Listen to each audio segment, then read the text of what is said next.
Dr. Allen teaches in the Department of Education at the University of Sheffield, and he's also the director of the department's PhD program now. He's the author of a number of influential academic books, as well as a couple of novels.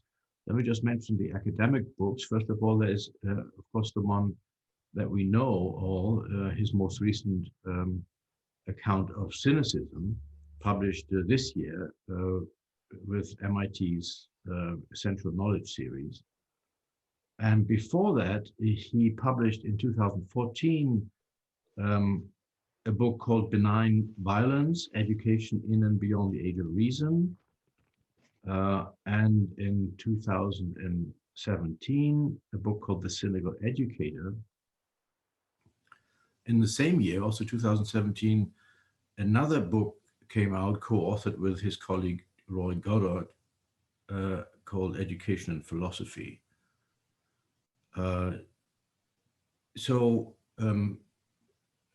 Dr. Allen is an enormously prolific author, working on education and the intersection of cynicism and education. And today we are going to learn a lot about how these two things are being thought together.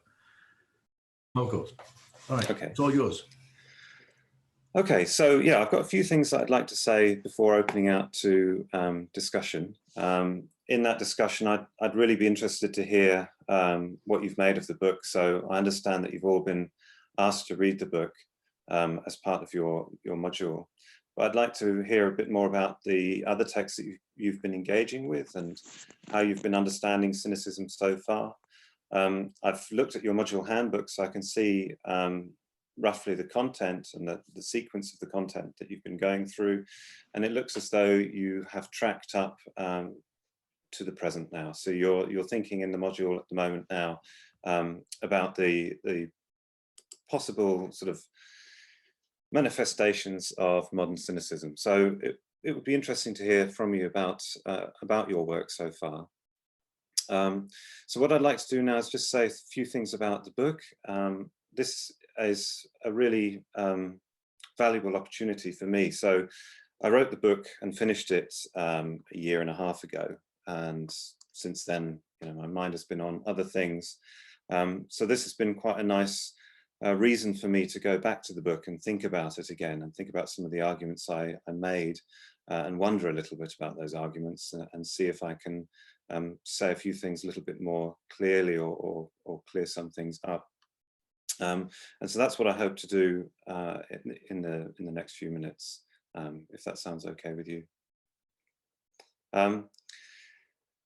So, as you're probably aware, that it's a short book, but it spans a very long period of time.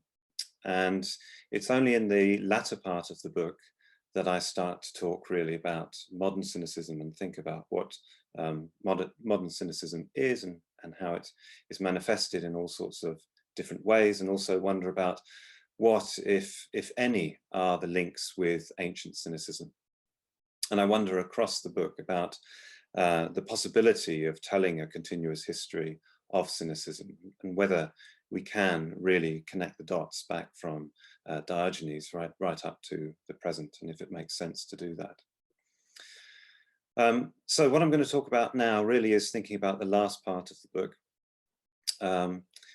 But before I do that, just a very quick roundup of the historical arguments made in the book, which you'll be very familiar with now, also from your own studies. So as you know, the term cynic is extremely old. In its ancient form, cynicism was a deliberate, bold, and scandalous philosophy, a philosophy that was also a way of life, or at least that's the way in which I have been interpreting it. Diogenes, who was the most famous cynic, rejected and scorned the West at its cradle in ancient Greek culture, politics, and philosophy. And this is probably the reason why I find Diogenes as a character and also ancient cynicism as a phenomenon really interesting, is because I read it in this way as not just another philosophy, which can be found, alongside some very eminent and much more well-known philosophies, but also as a philosophy that was doing something really interesting in relation to philosophy as it then was, but also in relation to a developing culture that we still arguably inhabit.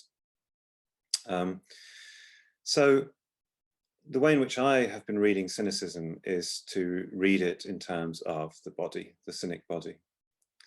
And what I've argued is that against all claims to access higher realms, higher truths, the cynic insisted on the material presence of the body.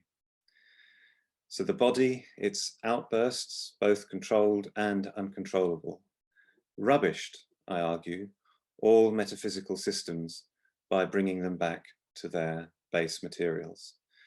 And this is why in the book I spend quite a bit of time thinking about some of the more scandalous elements of the cynic body and its outbursts, because I think that these are not peripheral, they're actually quite central to understanding what cynicism was up to. The history of cynicism is very, very long and very, very complex and really interesting.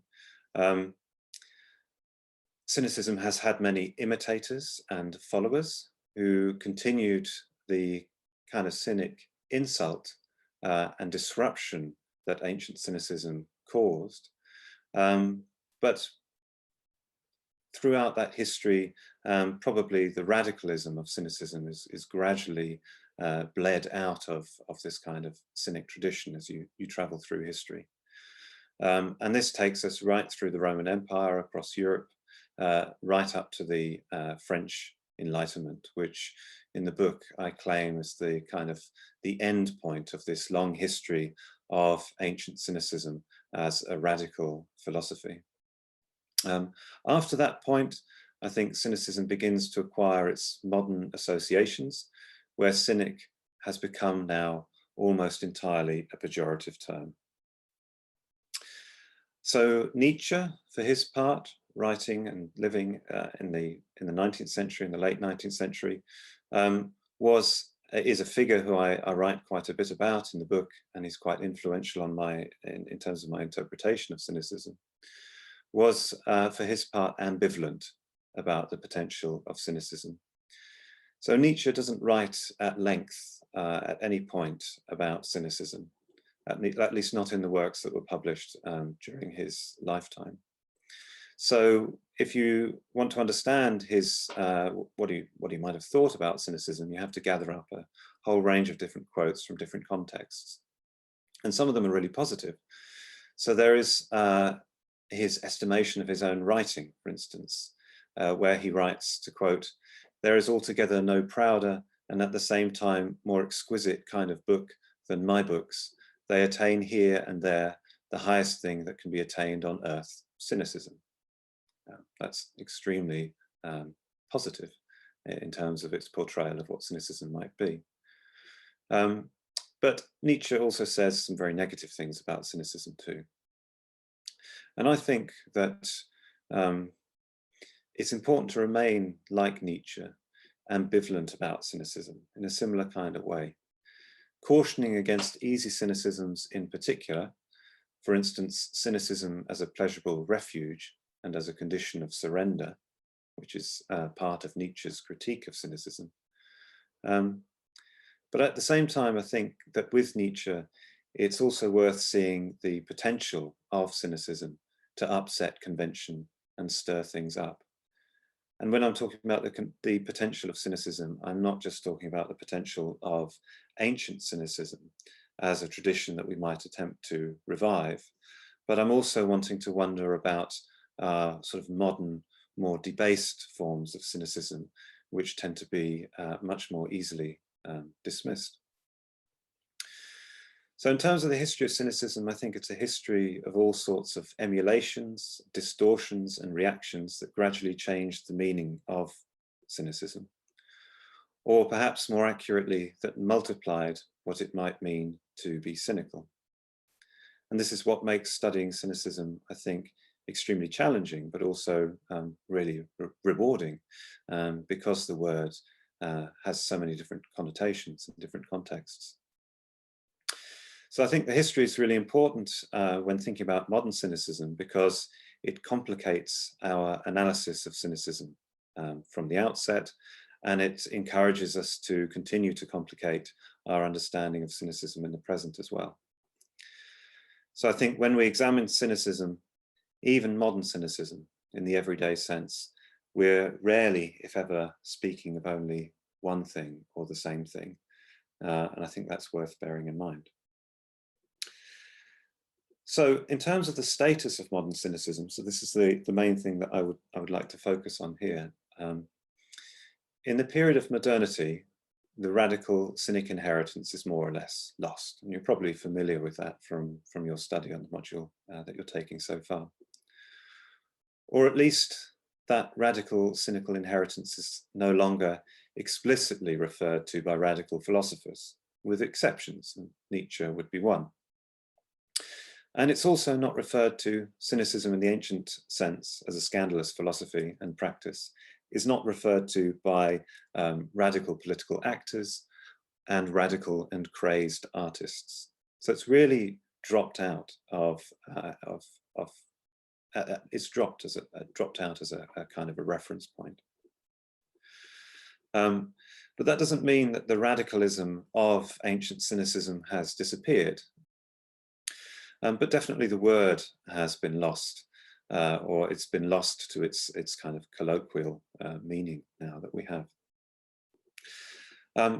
In the last chapter of the book, you may have come across my brief analysis of the performance artist Petra Pawlenski. This is an example of the case that I'm trying to make here, that there are things happening in our times that might be understood through a cynical lens, even though he makes no mention of cynicism. Cynicism doesn't appear to be a reference point, and he doesn't present himself as a cynic or appear to understand himself through a cynic lens. I still think that it's useful to perhaps think about cynicism in relation to what he's doing, because some of the things that he has done fit with the mode of the cynic scandal and cynic cultural, political, and social critique. And if we want to think about the possibility of perhaps reviving some elements of ancient cynicism as a militant philosophy, I think it can be useful to look to people like this, to wonder about how that might look and how effective it might be, and whether some adjustments to cynic militant practice might be required in a very different cultural context and historical period. Another older example, who I don't mention in the book, I think is the work and art of the French figure Antonin Artaud, who again makes no reference to cynicism as far as I'm aware, but imagines and attempted a mode of bodily critique in the early 20th century that set out to reject and scorn humanity as we know it. I've not spent any great time thinking about Artaud as through the lens of cynicism, but I just want to flag the fact that there are, if you start looking around, many different examples that you might look to think about how something like cynicism might still be appearing in modernity. Explicit attempts are hardly ever made, though, to revive or emulate the radicalism of ancient cynicism. Indeed, that the origins of the term are almost completely forgotten. So when cynicism is mentioned today, it's just another word, like pessimism, that's used to describe the psychological or cultural condition of individuals and societies that have at times lost hope and given way perhaps to despair, or at least act that way in moments of weakness, operating without scruple or principle. So where pre-modern cynicisms were marginal, modern cynicisms are widespread. Where pre-modern cynicisms were more or less deliberate, modern ones are pretty much automated. And in terms of thinking about our current moment, one way of thinking about it, I think, could be to describe it as, in many respects, very much the end point Perhaps we could call it the last gasp of cynicism as an explicitly lived tradition, as this formerly radical tradition is finally drained of its vitality, at least as an explicit reference point, and the word becomes a mere synonym for pessimism, negativity, or opportunism. I think perhaps as a consequence of this complete reduction of the word cynic from a deliberate militant philosophy to a word that describes involuntary attitudes and actions, our era is also one that sees the explosion of cynicism as a psychological and cultural phenomenon. It's certainly a word that is easily attached to all sorts of different things. So,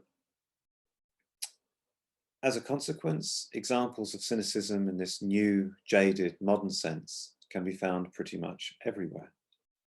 So when we look around us, there are, first of all, the more obvious cynicisms. And these cynical attitudes are those that might be openly expressed and openly identified as cynical. And so there's a phrase in the book that I've heard several times: I hate to be cynical, but. So this is when cynicism is mentioned in speech and it's identified. But there are also multiple statements or assessments of the state of the world right now that might be identified as cynical, but don't necessarily use the word or describe themselves openly as cynical. So I think to see these, we have to be a little bit more careful, a bit more perceptive to see where these cynicisms are operating.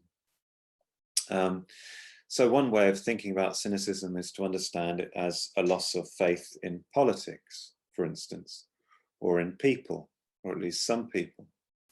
It's associated in particular with the idea that people are driven by self-interest before all else, and that corruption, institutional, political, moral, personal, is widespread.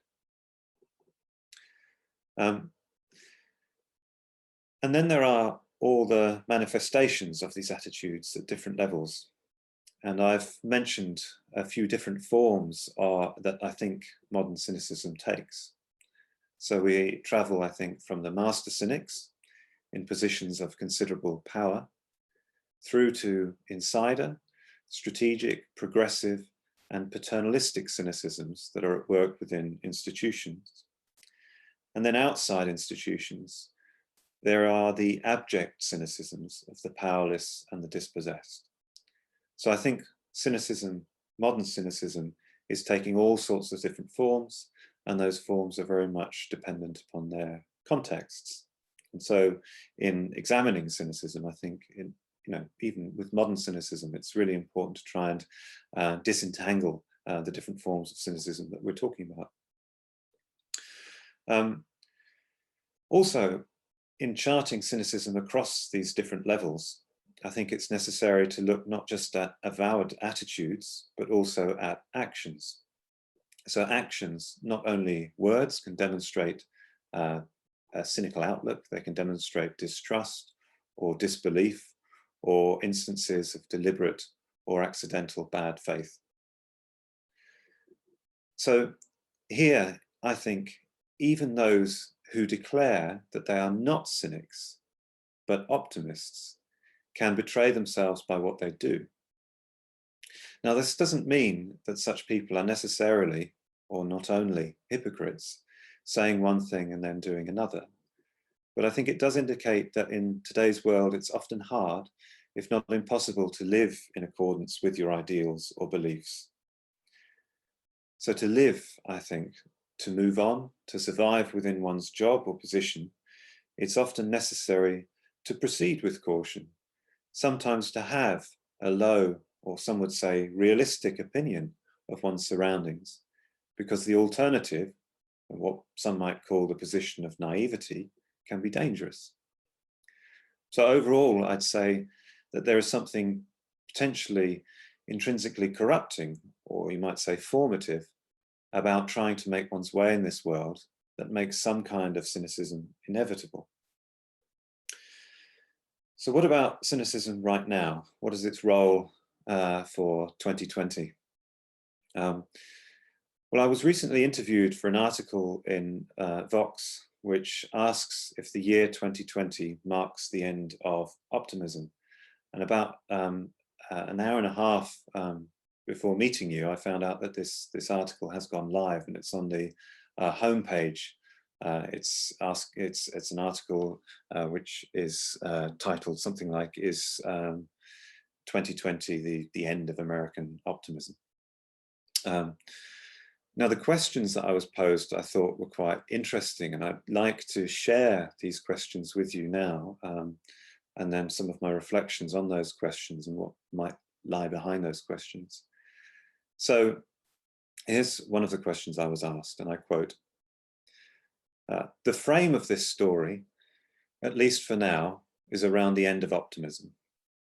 How do you see the relationship between optimism or similar feelings, attitudes, states, and cynicism? Culturally, I kind of imagine them as a pendulum swinging back and forth. In the US, for example, between the naive sunniness of the Obama era and the resentment and anger of the Trump era. But I'm curious for your thoughts," end quote. Now, for my part, I found the question curious. As I replied, I doubt that 2020 marks the end of optimism. One of the remarkable things about optimism, I feel, is that it endures through periods of crisis. I'm also not convinced that cynicism relates to optimism like this in a kind of pendular action, or at least not quite so directly.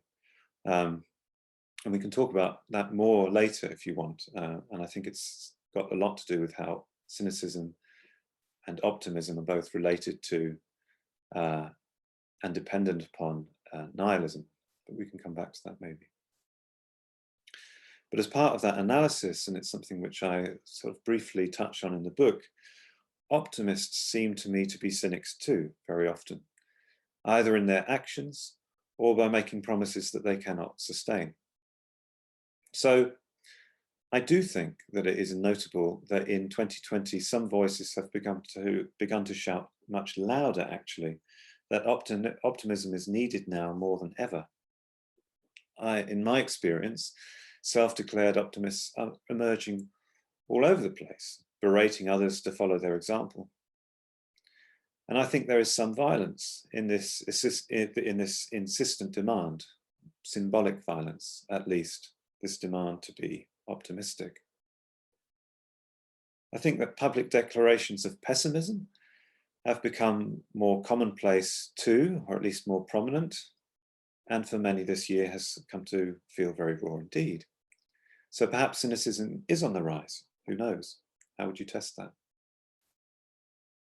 Certainly the pandemic has presented good reason to be cynical, but the pandemic has also revealed a whole raft of failures, of politics, of institutions, of ideals that did not all emerge with the pandemic, but have been brought into starker relief by it. Before 2020, populations were already victims of failures of governance, with the poorest and most marginalized in society knowing all too well what it feels like to be at the wrong end of privilege and power. But still, I can see that at a certain level, it's tempting to see some truth in the idea of a pendulum alternating between optimism and cynicism. There does seem to be some kind of alternation between the two, or at least between hope and despair, and this occurs at different times, depending on your perspective. Even within the context of a single week, or day, or night, this alternation appears to take place. I went to bed feeling bad, this morning I feel better, etc. And I think we feel this alternation urgently at times. But there is a problem with our perception here on this point, I think. And this relates to a persistent problem with how we are conceptualizing cynicism. So I think that against this cycle and this opposition, that a cynical approach has more to offer than a low point that we might hope to rebound from into a better, more contented place. And this is something I argue in the book, where I suggest that cynicism presents an opportunity to dwell in discontent and spend some time in that realm where nothing is beyond doubt, nothing can be redeemed, nothing can be held onto for security. this space, this uncomfortable realm, is the place, I would like to suggest, of disruptive thought and potentially disruptive action. Now, I really want to be clear here and make some distinctions, perhaps some distinctions which I could have made in the book, but didn't. So toxic nationalisms, declarations against the state, against international agencies, against the media, against the law, against the importance of expertise, against the findings of science, and so on. That is to say, declarations against the very values of truth, tolerance, and due process that define liberal democracies are disturbingly commonplace today, or at least they are amplified from the margins now with the rise of social media and the spectre of populism, post-truth, and the alt-right. But I would like to suggest to you that these are not examples of cynic radical transgression in the manner that I describe here and in the book. And the chief reason for this is the very fact that such toxic political attitudes are accompanied by articles of faith, by commitments to principles, warped as they may be, that are not placed in doubt. So populism, post-truth, and the alt-right are underpinned by certainties, however reduced, dangerous, or simplistic those certainties may be. The alt-right travesties and doubts so much, but it would not entertain the kind of doubt of the cynic disruption that I have in mind. So the idea of radical cynicism, the idea of nothing being beyond doubt, that nothing can be redeemed, nothing can be held on for security, would be just as unwelcome at a Trump rally as it is indeed in my own place of work.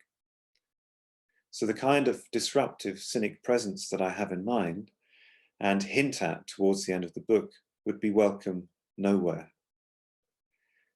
So care must be taken, I think, when examining the possibilities of contemporary cynicism, because, as I've already said, cynicism is multiple and multiform.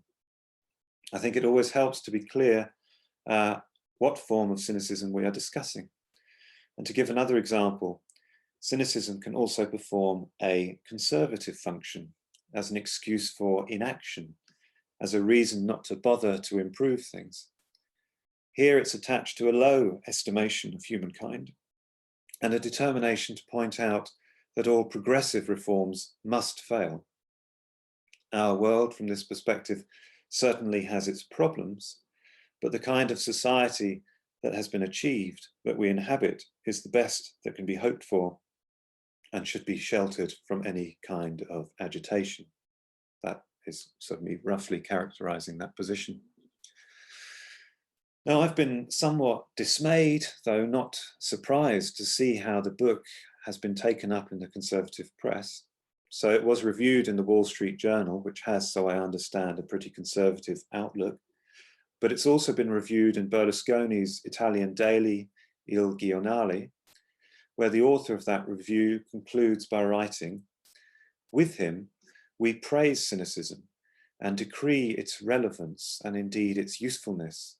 But, in our opinion, cynicism, in the original sense of the term, reinforces more than anything else a conservative vision of the world." And maybe this is something we could return to. Now, I would like to think that the position in the book is certainly not a conservative one, and that offers little support to a conservative perspective. I draw attention repeatedly in the book to how cynicism can and has performed a disruptive function, tearing down the veil on false promises and conceits.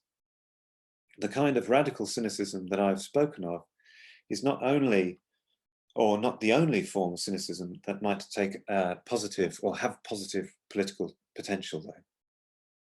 And I do not merely argue in the book for a kind of strong disruptive cynicism. And the book is not trying to make a sort of single-minded case for it anyway. And I think it's worth noticing or recognizing also that quieter, more peaceful cynicisms can also be disruptive, even revolutionary.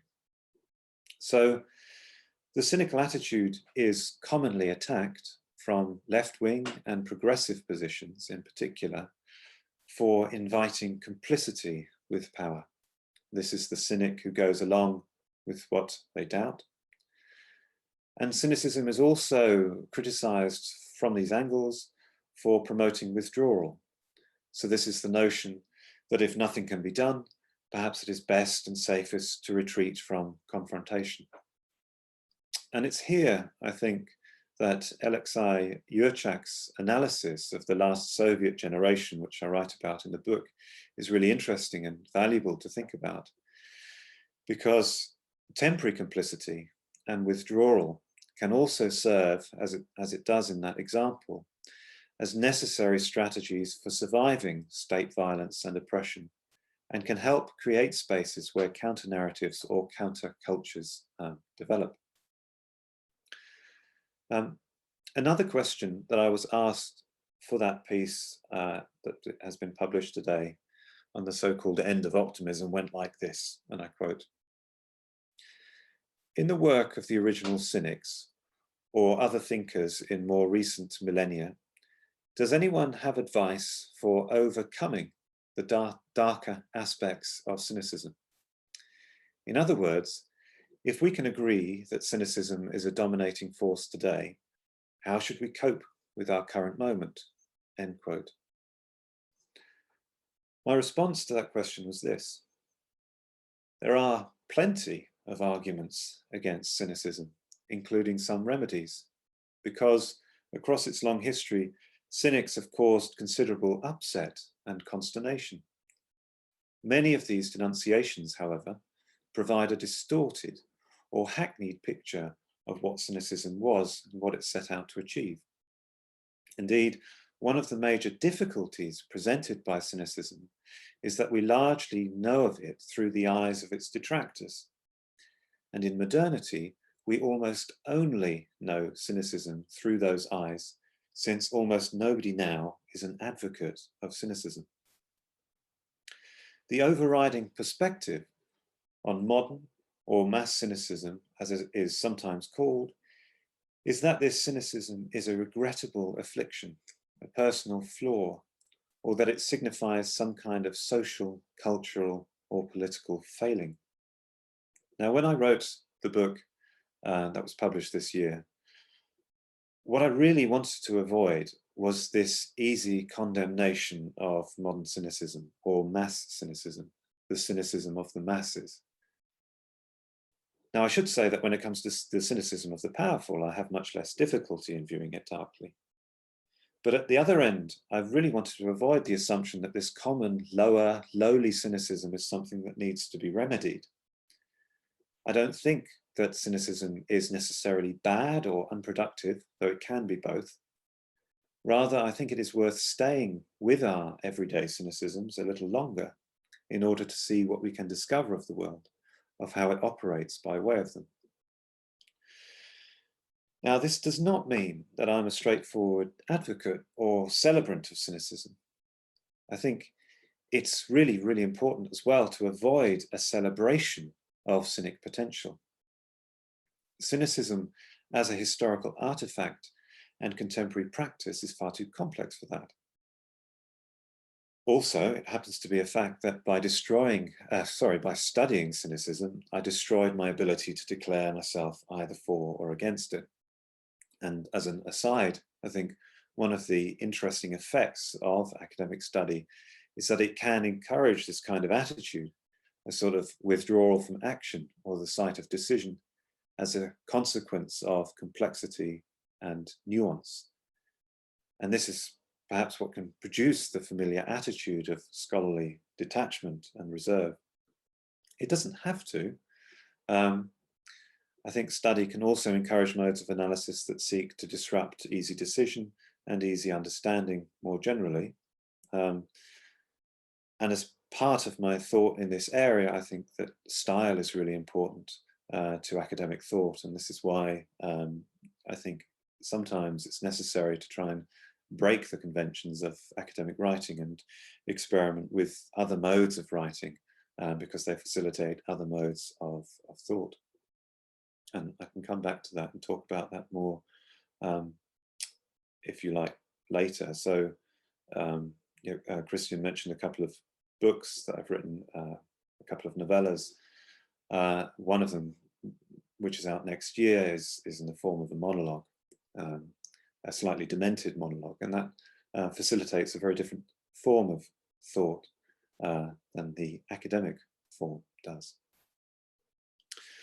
But there's something else going on here, which explains why I'm not arguing for cynicism in the book in any straightforward sense. And if you finished the book and felt a little bit unsatisfied, not knowing exactly what I was arguing for or where I was pointing, then I'd be pleased to hear that that was your response. This was intentional. And this is because throughout the book, I have the sort of very strong impression that cynicism is something that cannot be justified or celebrated, at least not on its own behalf. And this is why I start the book by talking about the problem of writing a book on cynicism as something which must betray cynicism from the very outset through the intention to write a book about it. Cynicism cannot be justified because cynicism, in its stronger sense, erodes the position from which judgments are made. So it is impossible to argue for cynicism from a cynic perspective, I would like to suggest. Indeed, the demand to argue for things, to set out principles, to decide where you stand, is a demand that cynicism rejects, as it undermines the basis of all argument, of all principles, of all declarations of position. From a cynic perspective, the status, the potential of cynicism remains in question. I think at its most radical, cynicism presents a mode of life and a form of thought that undermines itself as a condition of movement. And this is something which has influenced my own understanding of critique and how critique might operate as an activity that is self-undermining. Now, those who argue against cynicism, many of whom I've quoted in the book, or at least referenced, certainly win the argument. But this is only because the argument is made in their terms. Cynicism has been viewed by its critics as a culturally, socially, and politically disruptive activity, one that undermines all grounds for agreement, erodes trust, and defeats all efforts to improve the conditions we live by. To progress from this point of view, to improve, to better, it is necessary to suspend our cynicisms, or so the argument goes. Now, the counterpoint is to present cynicism as a form of activity and a type of thought that works to prevent and trouble any kind of cultural, social, and political settlement, based on the intuition that every settlement will have its victims and decide its outsiders. Now, for my part, I think that I probably live across both realms. I suspend cynicism in order to live in a world that I find myself forced to inhabit, but I also return to it again for the very same reason.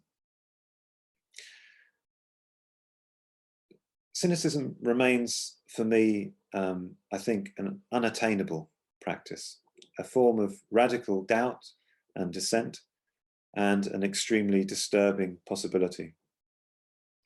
I find in it a means to attempt to escape the rules and beliefs that we live by and find ourselves submitted to.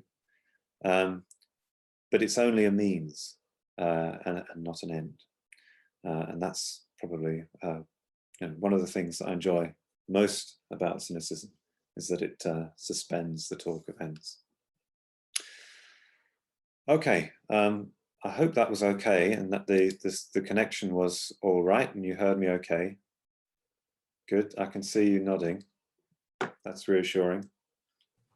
That was wonderful, Ansgar. Really, really marvelous. Thank you so much. Gave us so much to talk about and think about. Could I maybe just open the discussion with one question that has preoccupied me for some time after reading your book, and I think I speak for everyone when I say that your book is stands out as one of the academic books that is not only rich in content and thoughtful, but also extremely well written. And I really enjoyed that. But Thank you. the question that I have is, so everybody comes to cynicism, I think, from somewhere, right? I mean, you're not sort of born a cynic, but you make some experiences that disillusion you, or that could be sort of the illusion with the Enlightenment or some personal experience, whatever it is. You come to cynicism, you become a cynic as a reaction to the life you're living, or the experience you are made. It's Foucault, I mean, in his seminar, comes to cynicism, from an analysis of frankness, and he, as a means of care of the self, and then he sort of slides into cynicism and gets really interested in that. Now, you think education and cynicism together, and I was wondering, are did you come to cynicism from this concern with education, or is it the other way around somehow? I mean, what is the connection between your charge and your self-understanding as an educator and cynicism? Okay. When you say that everybody comes to cynicism from somewhere, and from perhaps some sense of dissatisfaction, perhaps, or disillusionment, it sounds to me that you're talking about modern cynicism. And this is how I came to think about cynicism in the first place, was by noticing the way in which cynicism was mentioned in the workplace. So specifically how it was mentioned in the university. And it was a word that kept on cropping up, but it kept on cropping up as an excuse. So it was a kind of disavowal. But what was really interesting to me is that it was often expressed as an indication also of critique. So someone would say, it would be academic colleagues who would be expressing dissatisfaction perhaps with the institution that we're working in. And they would say, if I was to be cynical, this is what I would say about our setting. And the use of cynicism was really interesting there, because they were declaring, quite strong doubts, but they were also retreating from them at the same time. So they had declared them, they had laid them out, and then it was possible for us to continue as if nothing ever happened. So it stemmed from that. It also stems from my experience of critique in the academy and how ineffective it is. And that's sort of wrapped up with that first experience that I'm describing, whether the word cynicism is explicitly used. I work in a school of education where my colleagues spend a lot of time criticizing how institutions work. They write about schools like I do, and about universities too. And their reason for being is to develop a critical consciousness of those settings. But also from working in this context for many years, I can see, and I include myself in all of this, that we are unable to operationalize our critique. In some cases, it's even unbearable to even admit that the things that we are identifying and critiquing elsewhere are also possessing and influencing us too. So yeah, so it stems from that, from working in a setting of sort of multiple disavowals. And I think that's particularly noticeable working in education as a field of study. But from speaking to people, I think that these similar kinds of disavowals are happening all the time. And they're also, I think, quite understandable as well. So they say something really important about what has happened to critique, but they also say something really important about how we are constructed and constrained to operate within institutions, and how we make our life in these places and continue to inhabit them, not always unhappily. And again, myself included, I have plenty of reason to be discontented with university, as does almost everybody. But it is still a satisfying place to work. And that satisfaction disturbs me. It disturbs me in myself when I have pleasure in my work. I wonder about that, because I've also written and thought about all of the problems which are, in the thing that I'm finding pleasure in. And there's a footnote to the book where I reflect upon the fact that we were recently moved out of our offices. So we were in a high-rise building, and we each had our own office, and I can see that you're in your office now. These are now seen, or are increasingly seen, by administrators in universities as something from an older age. They're described as cellular offices, where they prevent us from talking to one another and from collaborating and from thinking across disciplines, and they keep us in seclusion. And that's like a model of the old academic, and the new academic isn't like that.